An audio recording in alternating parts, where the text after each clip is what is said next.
శ్రీమతి నమః. గ్రహ దోషాలు ఉన్నాయి, ఆర్థిక ఇబ్బందులు ఉన్నాయి అని చెప్పి చాలా మంది బాధపడుతూ ఉంటారు కదా.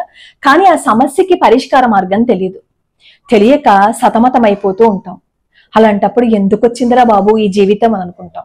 అలాంటి సమయాల్లోనే కాస్త సహనంగా ఉంటూ మనం చేయవలసిన పనిని మనం చేసుకుంటూ వెళ్ళిపోయామని అనుకోండి, భగవంతుడు ఖచ్చితంగా మనకి అనుగ్రహాన్ని ఇస్తాడు, ఇచ్చి తీరతాడు. ఇంకో సందేహమే లేదు. మనం చేసిన కర్మకి మనం ఫలితం అనుభవించాలి కదా. మనం తప్ప ఇంకెవరు అనుభవిస్తారు మనం చేసిన కర్మకి? కాబట్టి మన కర్మని మనం పోగొట్టుకోవాలంటే కొన్ని చేస్తూ ఉండాలి. తీర్థయాత్రలను దర్శించుకోవటం, క్షేత్ర దర్శనం చేయటం, నదీ స్నానాలు చేయటం, అలాగే సేవ చేయటం, ఇలా ఎన్నింటినో చేస్తే మన కర్మ నుంచి మనం బయట పడిపోవచ్చు. కానీ మనం ప్రతి క్షణం ఏం చేస్తామంటే మనకొచ్చిన కష్టం గురించి మనం ఏదో ఒక పరిష్కారాన్ని చేసుకుంటూనే ఆ తర్వాత నుంచి వెంటనే మనం ఇంకొకళ్ళని తిడుతూనో బాధ పెడుతూనో మాట్లాడుతూ ఉంటాం. అలా చేయటం వల్ల మనం ఈ పరిహారాలు చేసినా ఏమైనా ఉపయోగం ఉంటుందా చెప్పండి? ఏ ఉపయోగం ఉండదు. కాబట్టి మనం ఎంతైతే బాధపడుతున్నామో, మనం ఎంతైతే కష్టపడుతున్నామో, దానికి తోడు ధర్మ మార్గాన్ని వదలకుండా ఉంటే ఒక రోజు ఆలస్యమై ఉండొచ్చు, కానీ ఎప్పటికైనా సరే మంచే జరుగుతుంది. పాపం ఒక భక్తుడు ఎన్నో కష్టాలతో మహాస్వామి వారిని దర్శించుకోవటం కోసం వస్తాడనమాట. అతనికేమో జాతకం చూపించుకున్నప్పుడు కాస్త శనేశ్వరుడికి సంబంధించి ఇబ్బందిగా ఉన్నావు నువ్వు, నీకు ఈ కష్టాలు వస్తాయి, నువ్వు ఈ పూజలు చెయ్యి, అవి చెయ్యి అని చెప్పారట. చెప్తే ఈ భక్తుడికి ఏం చేయాలో అర్థం కాలేదు. ఇంకా సతమతం అయిపోతూ ఇంకా నా వల్ల కాదు, ఇంకా మహాస్వామి వారి దగ్గరికి వెళ్ళిపోయి నేను మొత్తం అన్ని విషయాలు చెప్పేసుకోవాలని చెప్పి స్వామి వారి దగ్గరికి వచ్చాడు. స్వామివారిని చూడగానే కళ్ళలోంచి నీళ్లు వచ్చేస్తున్నాయి. ఏం చెప్పాలో కూడా అర్థం కావటం లేదు ఈ భక్తుడికి. మహాస్వామి వారు చిద్విలాసంగా నవ్వుతున్నారు. ఆయనకి తెలియంది ఏముంది చెప్పండి? ఆయన నడిచే దైవం. ఈ రోజుకి ఆయన పాదాలు పట్టుకుని స్వామి నాకు ఈ కష్టం వచ్చింది అని చెప్పుకుంటే నేనున్నా, ఎందుకు నీకు భయం అని అభయం ఇచ్చి మన జీవితాన్ని గట్టును పడేస్తారు. అది మహాస్వామి వారంటే. మనం అనుకుంటాం ఆయన శరీరంతో లేరు కదా అని. ఆయన శంకరుడు, ఆయనకి తెలియంది ఏముంటుంది చెప్పండి? ఆయన చెయ్యలేనిది ఏముంటుంది చెప్పండి?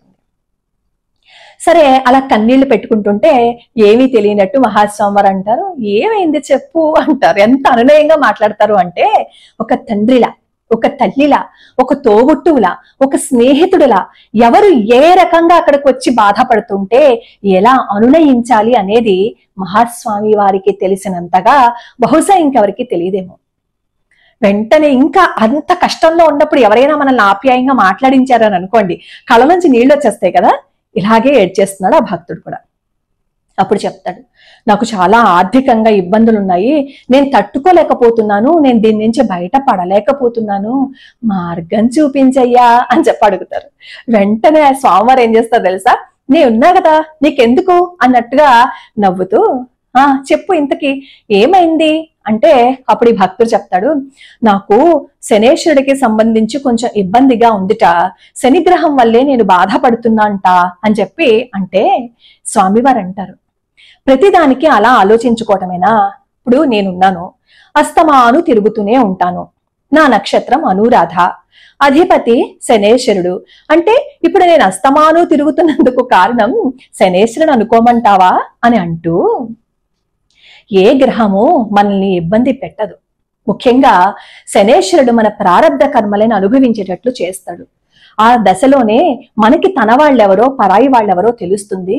సాధారణంగా మనుషులు ఏం చేస్తారు అంటే, ఏదైనా పని మొదలు పెట్టేటప్పుడు భగవంతుడికి చెప్పి చేయరు, ముందు వాళ్ళు చేసేస్తే అందులో అంతా మంచిగానే జరిగితే చాలా మంచి జరిగింది అని అనుకుంటారు. కానీ ఏదైనా ఒక చిన్న తేడా జరిగింది అని అనుకో, అప్పుడు భగవంతుడి దగ్గరికి వచ్చి పాదాలు పట్టుకుంటారు. అలా కాకుండా మనం ఏ పని మొదలు పెట్టినా సరే భగవంతుడికి చెప్పి చేయటం మొదలు పెడితే, మనం చేసే పనుల్లో ఏవైనా సరే కష్ట నష్టాలున్నా దోషాలున్నా భగవంతుడు ఆ పెద్ద కష్టాన్ని నుంచి చిన్న కష్టానికి తగ్గిస్తాడు. మనం అది మరిచిపోతాము, మనం సొంతంగా అన్ని చేసుకుంటాము.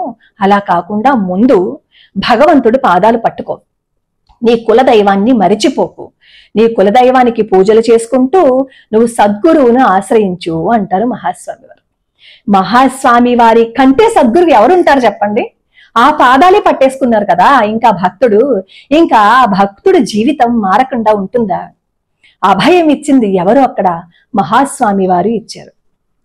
అందుకే మహాస్వామి వారు చెప్తారు, శని మహర్దశ వచ్చింది అని భయపడకండి, అప్పుడే మనకి జీవితం అంటే ఏంటో తెలుస్తుంది, శనేశ్వరుడు మంచే చేస్తాడు అని మహాస్వామి వారు చెప్తారు.